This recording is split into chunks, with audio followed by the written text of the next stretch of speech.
नमस्कार, अटल न्यूज में आपका स्वागत है और मैं आपसे मुखातिब हूँ समीर अब्बास। हजार बर्क गिरे, लाख आंधियां उठे, वो फूल खिल के रहेंगे जो खिलने वाले हैं। एक ऐसे ही फूल की कल्पना की थी अबुल हसन हैदरी ने आज से बरसों पहले, और उसी फूल के दो माली हैं, इब्ने हसन हैदरी और मुबारक हसन हैदरी। मैं शख्सियत से मिलाने जा रहा हूँ, वो किसी भी तारुफ के मोहताज नहीं हैं।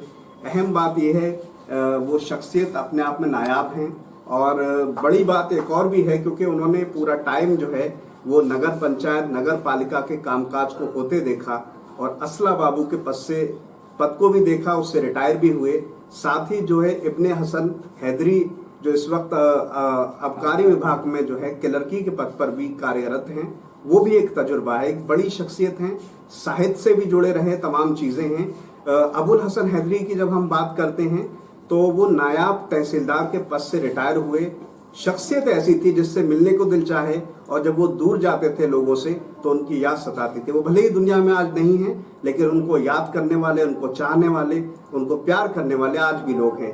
साहित्य से जुड़े रहे और तमाम चीजें बढ़ाते रहे, क्योंकि इस्लाम में इल्म पर बहुत जोर दिया गया। तो इल्म की भी बात की, शिक्षा की बात की, और इल्म के कई जो है दरख्त लगाए, जिसके आज फूल जो है पूरे जमाने और पूरे समाज में फैल रहे हैं। उसी के दो दरख्त हैं, उनके बेटे हमारे साथ मौजूद हैं, मुबारक हसन हैदरी साहब। अहम बात यह है कि नगर पंचायत जो चेयरमैनी का जो पद होता है उसका, क्योंकि उन्होंने तमाम चीजें देखी अपने पूरे कार्यकाल में, उन्होंने तमाम नगर पालिका नगर पंचायत को देखा। जाहिर सी बात है कि वो ख्वाब थे, वो तमन्ना थी, और उसी को आगे बढ़ाते हुए उन्होंने इस बार जो है 2022 में जब चुनाव होगा उसके लिए उन्होंने अपनी दावेदारी ठोकी है। बहुत लंबा तजुर्बा है इन चीज़ों को देखने का। और मेरे साथ मौजूद हैं मुबारक हसन हैदरी साहब, जो बेहद सादा इंसान हैं, कम बोलते हैं लेकिन सटीक बोलते हैं। मैं आपसे ही जानना चाहता हूँ, मैं चाहता हूँ कि मैंने अपने आपका तारुफ देने की तमाम कोशिश की है, इंट्रोडक्शन देने की कोशिश की है, लेकिन मुझे ऐसा लगता है जो आपका पारिवारिक पृष्ठभूमि रही है, साहित्य के क्षेत्र में हो, सियासत के क्षेत्र में हो या इल्म के क्षेत्र में हो, वो कहीं से भी पीछे नहीं है। लगातार आपका परिवार सालों से सेथल में काम कर रहा है, और ना ही सेथल में बल्कि नवाबगंज और बरेली में भी जाना पहचाना जाता है। मैं चाहता हूँ और भी अगर आप इसमें कुछ इजाफा करना चाहें तो कर सकते हैं। मैं पहले जो है नगर पंचायत सहायक के पद से सेवानिवृत्त हुआ हूँ। मेरी दिली इच्छा है, पहले मैं नगर पंचायत पे था, तब मैं पब्लिक की सेवा करता था। जब मैं सेवानिवृत्त होने के बाद आया तब मैंने सोचा कि नगर पंचायत सेंटर में पब्लिक की सेवा करूं।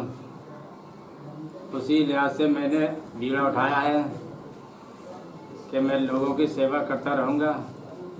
मेरी पहली जो है एक ही तमन्ना है कि जितने जो है जैसे स्वास्थ्य विभाग का है उसका देखना, और एम्बुलेंस वगैरह की व्यवस्था करना, और बेरोजगारी जो है व्यवस्था करना, और सौंदर्यीकरण का कस्बे जो गंदगी फैली हुई है उसका सौंदर्यीकरण करवाया जाएगा अगर मैं नगर पंचायत सहायक के पद पर कामयाब हुआ तब। जी, अब मैं थोड़ा सा सिलसिले को आगे बढ़ाऊंगा। आपके वालिद का एक लंबा अरसा गुजरा और उन्होंने समाज सेवा, इल्म और साहित्य और जो भी मजहबी कार्यक्रम है उनमें भी बढ़ चढ़ कर हिस्सा लिया, और उसी जो पीढ़ी है उसी सोच को आप लोग आगे बढ़ा रहे हैं। आपका एक बड़ा सरकारी कामकाज रहा और आप अब रिटायर होकर लगातार समाज सेवा कर रहे हैं। अपने वालिद से आपने क्या क्या चीज़ें सीखी और जिसको आप अपनी ज़िंदगी में उतार पाए और आगे उसी सोच को आगे बढ़ा रहे हो, आने वाली नस्लों के लिए भी वो चीज़ पेश करना चाहते हैं?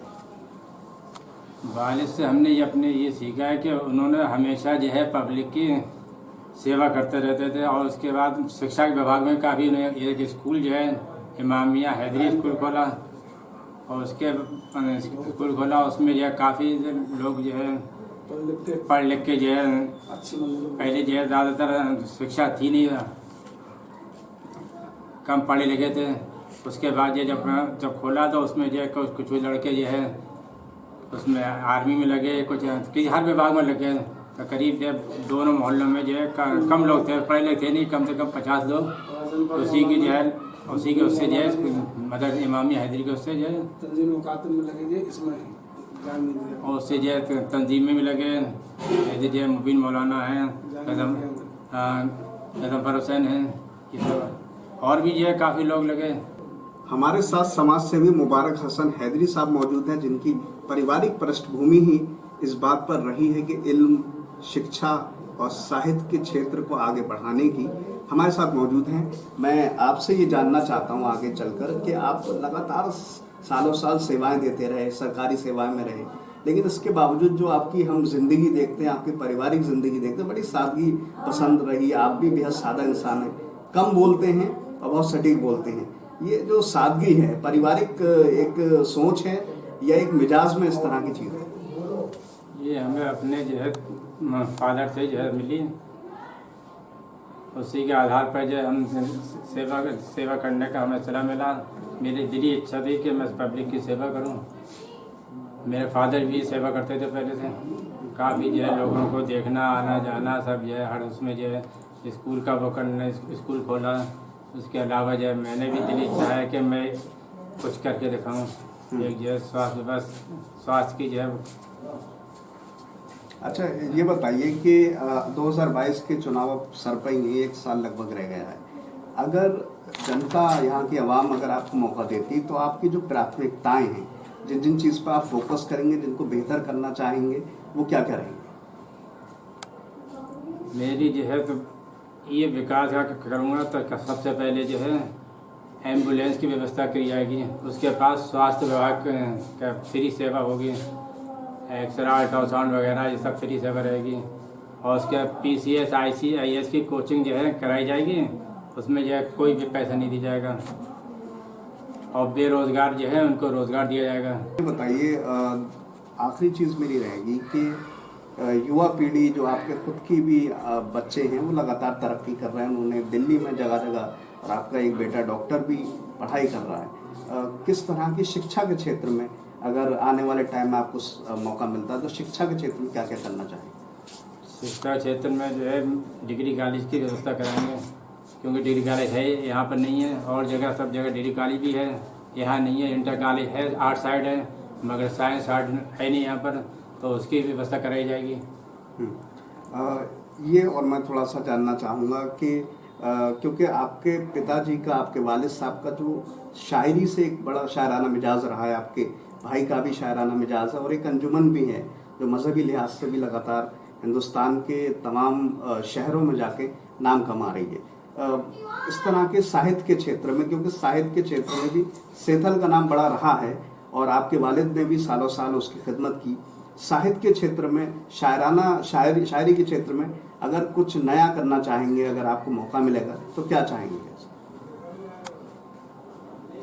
साहित्य के क्षेत्र में मेरे फादर जो है शायर थे, उनका हसन तखल्लुस था। उसके साहब बैत भी थे अंजुमन पंजतनी के। उसके बाद मेरे छोटे भाई जो है इब्ने हसन अंजुमन पंजतनी के साहब बैत भी हैं और शायर भी हैं, उनका हसन तखल्लुस है। जगह जगह जाते हैं, जो उनको बुलाया जाता है, जाते हैं। अंजुमन पंजतनी जो है वो भी जाती है, उसी से काफ़ी नाम उनका रोशन है। अगर आप सेथल की जनता को, आवाम को अगर कोई मैसेज देना चाहें तो आप दे सकते हैं। मैं ये चाहूँगा कि अगर मैं कामयाब होगा तो सबसे पहले जो है इंटर कॉलेज की आर्ट साइड से, और उसके बाद डिग्री कॉलेज की तक है। और एक जो है खेलने का मैदान जो है, जिससे जो है परेशान होती है, मतलब बच्चों पर, लड़कों को परेशानी होती है। और इसके अलावा तालीम के लिए जब तालीम होगी, तहजीब आएगी तो तरक्की होगी। जब इंसान के अंदर तालीम ही नहीं होगी, ना तहजीब आएगी, ना तालीम होगी, ना तरक्की होगी। सबसे बड़ा जो है, और सबसे बड़ा मज़हब जो है इंसानियत है। जिसके अंदर इंसानियत है, सबसे बड़ा इंसानियत है। ये बेकार फ़िरका परस्ती सब बेकार चीज़ है। जिसके अंदर इंसानियत, चाहे वो कोई मज़हब, चाहे हिंदू हो, चाहे सुन्नी हो, या किसी भी बिरादरी का हो, जिसके अंदर इंसानियत, सबसे बड़ा मज़हब इंसानियत है। जी, बहुत अच्छी बात कही। तालीम आएगी तो तहजीब आएगी, तहजीब आएगी तो तरक्की होगी, और फिर इंसानियत को आगे बढ़ाया जा सकता है। मुबारक हसन हैदरी लगातार सालों से खिदमत कर रहे हैं। पूरी पारिवारिक पृष्ठभूमि ही ऐसी रही है। वालिद को गुजरे हुए भले ही कई साल हो चुके हैं, लेकिन जो उनकी सोच थी वो आज भी है, उनके बच्चों में है, उनके पोतों में है, उनसे जुड़े हुए हर उस शख्स में है जो दिल से उनकी मोहब्बत करता है। और उनके पिताजी का भी यही सपना था कि जो सेथल एक गुलदस्ते की तरह है, जिसमें हर फूल है और हर फूल में एक अलग खुशबू है, उसका जो है इस्तेमाल कर रहे हैं। मुबारक हसन हैदरी, इब्ने हसन हैदरी लगातार उसी तरह के दो फूल हैं जो लगातार सेवाएं कर रहे हैं। 2022 के चुनाव में जो चेयरमैनी पद के उम्मीदवार हैं मुबारक हसन हैदरी, जिन्होंने बेहद सादगी से हमारे हर एक बात का, हर एक सवाल का जवाब दिया। बेहद सादा पसंद इंसान है, कम बोलते हैं लेकिन सटीक बोलते हैं। फिलहाल इन तमाम बातों के साथ मैं समीर अब्बास, कैमरामैन सरताज हुसैन के साथ अटल न्यूज़ से।